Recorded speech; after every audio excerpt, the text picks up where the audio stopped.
बेला बुढ़ी करी सकाल पाउछे सोर करी तते धन तुई राजी हेले मागे फगुने सुजामी बिहा लगन बेला बुढ़ी करी सकाल पाउछे सोर करी तते धन तुई राजी हेले मागे फगुने सुजामी बिहा लगन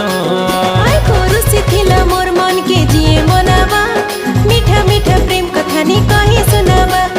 रुसी थिला मोर मन के जिए मनावा मीठा मीठा प्रेम कथा नि कही सुनावा ओ मुई तके देमी मोर मन बेला बुढ़ी करी सकाल पाउछे सोर करी तते धन तुई राजी हेले मागे फगुने सुजामी बिहा लगन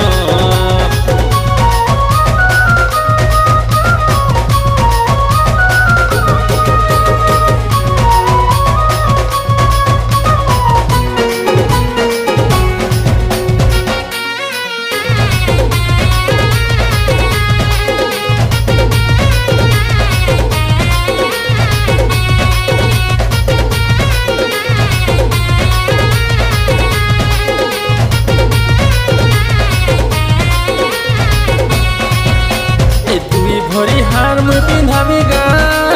कान के करन फूल गुड़े भरी रूपा पिंधामी गुड़ के पाए चल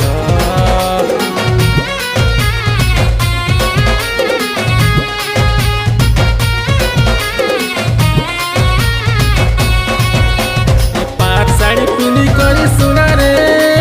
दिसुती बुझल मल रहे वाला के बने दे मोतिर महल पहले तमे मीठा मीठा कथा कहे सो जुन्हा हेले पछे तमे भूली जाए सो अरे पहले तमे मीठा मीठा कथा कहे सो जुन्हा हेले पछे तमे भूली जाए सो अरे नुआ नुआ देखे है सोना बेला बुढ़ी करी सकाल पाउछे सोर करी तते धन तुई राजी हेले मागे फगुने सुजामी बिहा लगन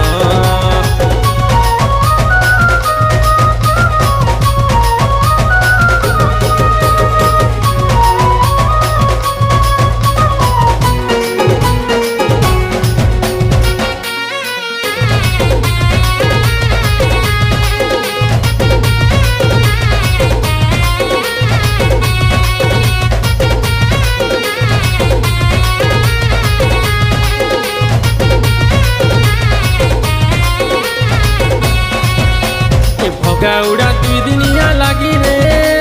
सत छुचा महालिया कथा सुना सत है सिगा गले उदुलिया